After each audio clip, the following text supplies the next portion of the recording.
Well, I hope you enjoy your bacon-wrapped water chestnuts, your gummy bears, your Hawaiian pizza, your shrimp tacos, your Crab Rangoons, and your Sausage Egg McMuffins, because all of these foods were forbidden under Old Testament law. Thankfully, we don't live under Old Testament law. Although I do think we should forbid ham and pineapple on pizza, I probably would be willing to go back under the law to stop pineapple on pizza, but it's not up to me, it is up to Jesus. And Jesus said in Acts 10:15, "What God has made clean, do not call common." Now, why did Jesus have to say this in the New Testament? Well, that's because back in the Old Testament, God had declared certain foods to be unclean and therefore forbidden to eat. But the list of what's clean and what's not seems a little bit random. Scholars have puzzled and debated for centuries over why certain foods were acceptable and other certain foods weren't. God gave the Israelites these rules as they set off on their journey through the desert after they left Egypt. And apparently, God didn't want them stopping at a Red Lobster as they were wandering through the wilderness. I find this to be weird, and I'd like to explore why it's in the Bible. Turn to Leviticus 11, and let's get weird.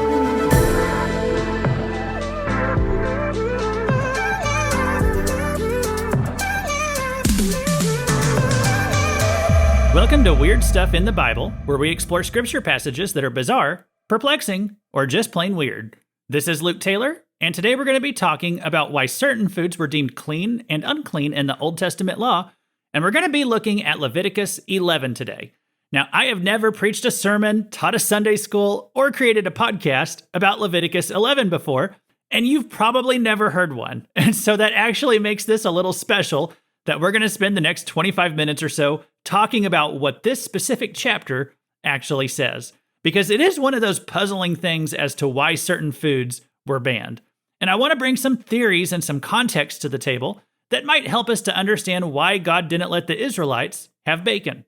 But before I do that, I do want to make this PSA or qualifying statement before I even say another word. The New Testament does clearly and plainly teach that we are not to forbid certain foods anymore. And you can read Acts 10 and 11 for when that new decree was handed down from heaven. You can also look at Romans 14, 1 Corinthians 10, or 1 Timothy 4. But starting in the first century, continuing all the way up to today, particular foods are no longer sinful to eat. Now, there are certain things that might not be good for you. Okay, if you eat too many jelly beans, your body might start to resemble the shape and texture of a jelly bean, but it is not necessarily a sin. Now, it could have been a sin under Old Testament law if the jelly beans contain gelatin, but it is not a sin today. By the way, I learned some other horrifying things about jelly beans as I was doing research for this podcast. I probably won't be eating jelly beans anymore, but you do you, okay? It's not a sin. And don't listen to any Bible teacher who tells you that it would be a sin to eat the unclean animals of the Mosaic Law. In fact, let me just quote 1 Timothy 4 before we go on. Now, the Spirit expressly says that in later times, some will depart from the faith by devoting themselves to deceitful spirits and teachings of demons, through the insincerity of liars whose consciences are seared, who forbid marriage and require abstinence from foods that God created to be received with thanksgiving by those who believe and know the truth. For everything created by God is good, and nothing is to be rejected if it is received with thanksgiving, for it is made holy by the word of God and prayer. So what I was saying about Hawaiian pizza earlier, that was a joke. Please take it as a joke, okay? It wasn't even really the pineapple on the pizza that was forbidden. It was the ham. I don't know if the Israelites ever put pineapple on their pizza, but here's what I do know. They did not put pepperoni, ham, or Italian sausage on it because those foods were forbidden for them. All right, and I will forbid anyone to put pineapple on my pizza, but it is not forbidden by God. And neither are jelly beans. But I won't tell you why you shouldn't eat them, but look it up yourself if you want to. So with all that out of the way, I want to get that caveat out of the way because I don't want anybody to listen to half the episode and then walk away and they're like, well, I can't even eat breakfast at Denny's anymore without breaking like 6 commandments. Okay, don't worry. This is Old Testament technicalities. They no longer apply. And don't listen to anybody who tries to tell you that they do. The New Testament is clear. So with that out of the way, I'm going to do something that I don't normally do. All right, I'm going to read a chunk of verses here that talk about clean and unclean animals. This is from Leviticus. It is going to go on for a good minute or two straight. All right. don't click off the episode and give up. If you got to click ahead, I understand, but don't give up, okay? I know it is not the most fascinating passage of Scripture, but we're going to power through it, and it's going to distinguish between animals based on categories that really don't mean much to us today. And then we're going to spend the rest of the episode unpacking this and talking about what it might mean. So Leviticus 11, I'm going to read verses 1 through 23. And the Lord spoke to Moses and Aaron, saying to them, "Speak to the people of Israel, saying, These are the living things that you may eat among all the animals that are on the earth. Whatever parts the hoof and is cloven-footed and chews the cud, among the animals you may eat. Nevertheless, among those that chew the cud or part the hoof, you shall not eat these: the camel, because it chews the cud but does not part the hoof, is unclean to you. And the rock badger, because it chews the cud but does not part the hoof, is unclean to you. And the hare, because it chews the cud but does not part the hoof, is unclean to you. And the pig, because it parts the hoof and is cloven-footed but does not chew the cud, is unclean to you. You shall not eat any of their flesh, and you shall not touch their carcasses. They are unclean to you. These you may eat of all that are in the waters. Everything in the waters that has fins and scales, whether in the seas or in the rivers, you may eat. But anything in the seas or the rivers that does not have fins and scales, of the swarming creatures in the waters and of the living creatures that are in the waters, is detestable to you. You shall regard them as detestable. You shall not eat any of their flesh, and you shall not detest their carcasses. Everything in the waters that does not have fins and scales is detestable to you. And these you shall detest among the birds. They shall not be eaten. They are detestable. The eagle, the bearded vulture, the black vulture, the kite, the falcon of any kind, every raven of any kind, the ostrich, the nighthawk, the seagull, the hawk of any kind, the little owl, the cormorant, the short-eared owl, the barn owl, the tawny owl, the carrion vulture, the stork, the heron of any kind, the hoopoe, and the bat. All winged insects that go on all fours are detestable to you, yet among the winged insects that go on all fours you may eat those that have jointed legs above their feet, with which to hop on the ground. Of them you may eat the locust of any kind, the bald locust of any kind, the cricket of any kind, and the grasshopper of any kind. But all other winged insects that have 4 feet are detestable to you." All right, we're going to stop right there. And that's actually only half the chapter, guys. Like, it goes on and on from there. But I think now you've heard kind of the most important part. God gives some delineations here between what makes an animal clean and what makes it unclean. And it's broken up by categories. So for land animals, you can eat animals with cloven hooves and animals that chew cud, but you can't eat animals that do one and not the other. So camels are off limits because they chew cud, but they don't have cloven hooves. For sea animals, you can eat animals with fins and scales, but not sea creatures who don't have fins and scales. So that's a weird standard for us, all right? I've never been at the Walmart deli and asked the person behind the counter, "Did this animal have a cloven hoof?" Okay, these are considerations that the ancient Israelites are supposed to have, not something that we would ever even think about today. So why? And that is the question we're going to figure out, hopefully by the end of this episode. So I'm going to give you 2 popular theories that are probably wrong for what makes a clean or unclean animal, and then I'll give you a couple theories that I think are probably right. And what I like about the theories that are probably right is that if they are right, it teaches us something about the heart of God. So theory number 1 that is probably wrong is the sanitation and health theory. And this was about literal cleanliness. And this would have been my first bet. Okay, this is kind of just what I always assumed, that this is about sanitation because that is what the word clean means. Well, that makes sense on some of the animals, okay, like vultures. Vultures are very unsanitary animals. They eat roadkill. Pigs make sense. There are often health concerns with consumption of pork, and especially this would have been true thousands of years ago when they didn't have the FDA or a health department. Shrimp, they are kind of the scavengers of the ocean, and so it makes some logical sense why they and other shellfish might be ruled out. The problem with this theory is that if it was about sanitation and hygiene and health, then why was this restriction lifted in the New Testament? Like when Jesus died on the cross, it didn't change the composition of pigs and shrimp. So if it was simply about hygiene, if pigs and shrimp were unclean before, then they would still be unclean now. So the health and sanitation theory, it just doesn't answer all the questions. And there's another theory that I think is probably wrong, but it's another popular speculation as to why certain animals were unclean. Some scholars posit that the unclean animals are the animals who were prominent in pagan worship in the surrounding Middle East culture back in Bible times. So they'd say it was wrong to eat owls because owls were associated with death and the goddess Lilith in the Middle Eastern culture. They'd say it was wrong to eat falcons because falcons were venerated in Egyptian culture, such as in the worship of their god Horus. The problem on this theory is that no animal was more prominent in pagan worship than the bull. The most frequently mentioned pagan god of the Old Testament, Baal, he was represented as a bull. And so if certain animals were declared unclean by God on the basis of their association with pagan worship, then bulls should have been the first thing ruled out.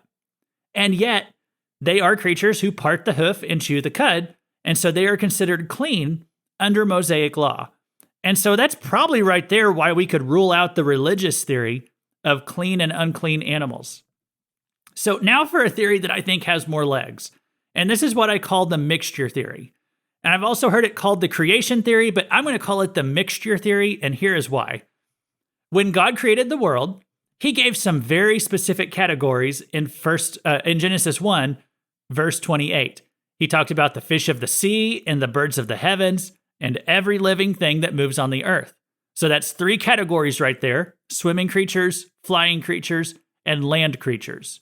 We see a similar categorization come up right here in Leviticus 11, although Leviticus 11 also makes a distinction between 4-footed animals and insects whenever it's talking about the land creatures. So under this theory, what makes a land animal is that it grazes for food on the ground and that it has hooves that are suitable for pasture environments.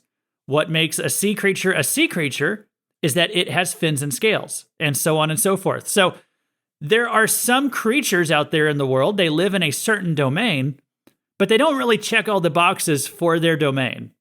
So vultures and other creatures who eat carrion, they have a domain in the air, but they graze for food along the ground. Well, this represents a mixture or a blending of 2 different domains. Let's talk about eels, all right? Eels, they don't have scales, and scales are considered to be what makes a sea creature a sea creature. Well, eels have this smooth, slimy skin, more like a land animal's skin. And so eels represent a mixture of 2 different domains. And what makes this mixture theory attractive to me is, I know it does seem kind of arbitrary to our hearing, but it fits right in with the forbidden mixture concepts that we see frequently in other places of the Old Testament law. For example, Leviticus 19:19, God says, "You shall keep my statutes. You shall not let your cattle breed with a different kind. You shall not sow your field with 2 different kinds of seed, nor shall you wear a garment of cloth made of 2 kinds of material." So what is the problem here with these things? Well, these things represent mixtures. God likes category distinctions. He likes clear boundaries.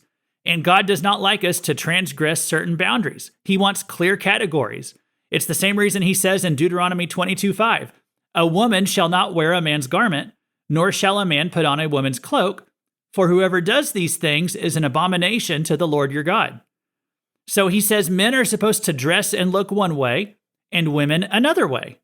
And this is important, especially for today. We live in a time with a lot of what is called gender confusion. God wants clarity when it comes to what men look like and what women look like. And I think this is really the gist of Paul's argument in 1 Corinthians 11. I have covered that chapter. I think it was episode 29 where I talked about that chapter. We talked about long hair and short hair. And guys, listen, I am not the hair police, okay? I don't really care how long your hair is. I don't care how short you want to cut it. I don't even judge, a woman who wants to cut her hair or if a man who wants to grow his hair out. Doesn't really matter to me. What I think is important is the gender distinction, all right? I think when you see a man, it should just be clear that he's a man. And the same with women. It should be clear that a woman is a woman. And I don't think God appreciates the blurring of these lines because that brings confusion. What we see in our society today, a lot of blurring the lines in how people dress and present themselves. So one more example of this category or this mixture distinction that we see in the Old Testament law, Deuteronomy 22:10. "You shall not plow with an ox and a donkey together." Now, why does it matter? Well, these two animals, they are unequally yoked. They are different kinds of animals. They have different types of strength and size, so they are considered unequally yoked. And that is something that God does not approve of. God even uses this concept, this principle right here in the New Testament, and he discusses us being unequally yoked with unbelievers in 2 Corinthians chapter 6. So some people read these verses from the Old Testament and they will use it to mock the Bible. They'll talk about how some of these laws, they sound random or silly. But what links all these things together is this idea of mixture, of mixing two different things that are supposed to be distinct, about transgressing clear boundaries. So this concept was to teach the Israelites principles of not mixing themselves with the surrounding people, mixing themselves with pagan culture and idolatrous practices, mixing themselves in marriage with unbelieving foreign people. Well, these would all be impure mixtures, and God wants us to be kept pure. And so under this view or this theory, the dietary laws of the Old Testament, they are there to teach Israelites about mixtures. And again, where the line is drawn, it sounds kind of arbitrary to us, but the point of the line was to keep the Israelites separate from the practices of the surrounding people, and that separation was called holiness. Galatians 3:24, it says this in the King Jimmy version, the law was our schoolmaster to bring us unto Christ. Okay, so that means the law of the Old Testament, it was a teacher. You will often see Paul citing the Old Testament law to teach us principles that we live by in the New Testament. Look at Deuteronomy 22:10 and 2 Corinthians 6:14. Look at Deuteronomy 25:4 and 1 Timothy 5:18. God would use the Old Testament law to teach the Israelites and to teach us concepts about keeping ourselves distinct and keeping ourselves holy. And this concept is important in the mixture theory and also in one more theory that we're going to look at today, the ethics theory. Okay, this theory is the one that I kind of find the most interesting, and it posits that God marked certain animals as unclean to teach us about his heart for human beings. Okay, so the laws about what foods they were allowed to eat, this was meant to teach the Israelites something about how they treat other people. Dr. Paul Copan wrote a book that is called Is God a Moral Monster? Making Sense of the Old Testament God. And in this book, he discusses the idea that the distinction in clean and unclean animals is more about teaching us human ethics than it is about sanitation. Now, why would eating certain animals have anything to do with human ethics? Well, Copan goes through examples of that in the book. He talks about how animals are described in Leviticus in similar ways to how it talks about people. It'll use the same expressions of without defect or clean and unclean or without blemish. It'll use those expressions about people, and it will use those expressions about animals. And so when it comes to the predatory animals that Leviticus says that we shouldn't eat, here's what Copan says. Animals of the air, owls, gulls, hawks, and carrion eaters such as vultures are forbidden in Israel's diet because they themselves have consumed blood. They're predatory. Remember the prohibition against eating blood in Genesis 9:4, suggesting respect for life, which is in the blood. As Leviticus 17:14 says, the life of all flesh is in its blood. So that would be why some animals are condemned. It may be because they are predatory. They consume blood. And I thought, well, that's kind of an interesting idea. God didn't want the Israelites associating with these predatory creatures. He didn't want humans eating blood or being a predatory type of people. And not all of the animals on the forbidden animals list are predators. For example, what did a shrimp or a lizard ever do to anybody? Well, these unclean animals, these represent the victims in the animal kingdom because they lack the resources that come naturally to some of the other animals. Okay, it's a lot easier to survive in the ocean if you have fins and scales. So those animals are fair game. It's harder for animals who lack those features to survive in that environment. So God places them off limits because, frankly, they already have it hard enough. And so God doesn't want us to take advantage of them in their weakness. Mary Douglas, a London scholar, she wrote this article that's called Why Certain Animals Are Forbidden in Leviticus. And here's what she said. Consider the list, especially the swarming insects, the chameleon with its lumpy face, the high-humped tortoise and the beetle. and the ants laboring under their huge loads. Think of the blindness of worms and bats, the vulnerability of fish without scales. Think of their human parallels, the laborers, the beggars, the orphans, and the defenseless widows. Not themselves, but the behavior that reduces them to this state is an abomination. No wonder the Lord made the crawling things and found them good in Genesis 1:31. It is not in the grand style of Leviticus to take time off from cosmic themes to teach that these pathetic creatures are to be shunned because their bodies are disgusting, vile, or bad, any more than it is consistent with its theme of justice to teach that the poor are to be shunned. Okay, here's the key point. Shunning is not the issue. Predation is wrong, eating is a form of predation, and the poor are not to be a prey. So in other words, she's saying that certain animals are off limits because they are weak, and God doesn't want humans preying on the weak animals. Likewise, God would not want us taking advantage of society's poor and downtrodden people. And so there's a human ethic behind not just how we treat people, but even how we treat the poor and downtrodden animals. And so I thought that was kind of an interesting theory too. It doesn't necessarily contradict the mixture theory, but I think it kind of goes hand in hand with it. And so anyway, there we go. That is the first and probably the last Bible study that you will ever hear on Leviticus 11. But it doesn't have to be the last Bible study you ever hear on Leviticus, because if you tune in next time, I want to tackle some more of the weird and puzzling laws that we come across in the book of Leviticus. So over the next week or so, we're going to discuss questions like this. Does the book of Exodus say it's okay to beat your slave as long as you don't kill him? Why did one dude get the death penalty for picking up some sticks for firewood in the book of Numbers? Does God's law allow for polygamy? A lot of Christians who argue against polygamy go to Genesis 1 and 2, but it's actually Leviticus that will give you your clearest answer on whether God approves of having multiple wives. And so, guys, make sure you're subscribed so you can get those episodes as they come. Today we've been talking about clean and unclean animals, but have you noticed that the New Testament often refers to demons as unclean spirits? Why does it do that? Well, there is actually a connection in the subject matter that we've been discussing today, but if I went into it, we would have gone down a whole long rabbit trail, and I save my rabbit trails for the newsletter. So if you haven't signed up for the newsletter yet, and if you'd like to get the next one, go to the show notes and click the link to sign yourself up for the newsletter. I don't even need your name, I just need your email. And if you find this episode a few weeks or months later and you're like, well, shoot, I missed that opportunity for the email, now I'm angrier than a Madagascar hissing cockroach. Well, guys, don't worry. You can use that same newsletter link to find all the past newsletters as well, and you can catch yourself up on anything you've missed. Now, is a Madagascar hissing cockroach actually an angry animal? Well, I have no idea, but probably. I mean, the first three letters of his name are M-A-D. His middle name is literally hissing, and his last name informs us that he's a cockroach. I don't know about you, but I wouldn't be happy if I was a cockroach.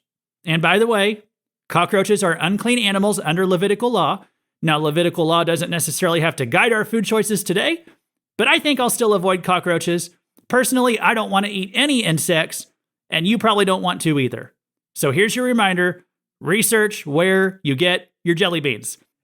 By the way, under the New Testament upgrade that we've been given in the sacrifice of Jesus on the cross, we have been freed from the law, specifically in the area of food. One aspect of the Old Testament law is that even though the rules and regulations and where God draws the line on this or that, it could appear a bit random and janky, but God was trying to create a peculiar people who stood out from the rest of the world. People with a unique culture, a unique way to dress, a unique way to worship, and even a unique way to eat. And this is true of all cultures, actually. They all have their own distinct styles and their own distinct foods.